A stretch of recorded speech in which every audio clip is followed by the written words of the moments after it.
На территории города Грозного в рамках реализации нацпроекта «Безопасные качественные дороги» ведутся работы в поселке Новомичурино на 6 объектах с общей протяженностью более 4 километров. Уже уложен асфальт на 4 улицах протяженностью более 2 километров. Это улица Ивовая, улица Есенина, улица Футбольная и переулок Узкоколейный. У нас остались работы по укладке 2 слоев асфальтобетонной смеси на улице Учительская и на улице Межевая. До конца этой недели эти работы будут уже завершены.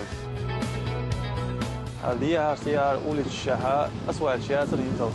Üyetçuna voğçuna kolhular. Restana doğdeen pagodyaha. Stan del ayetmanda de probansa asfaltçıya kan kuza. İşşavun uç odikayu. Ayiste aş bu bakır hoşça paçana barkal ol. De res huyla dikans bir kamboyl. Oğal hor demel dolu. Talu şu del ayetman. Talu rüel satüş duay. De res halil da dikans bir kamboyl.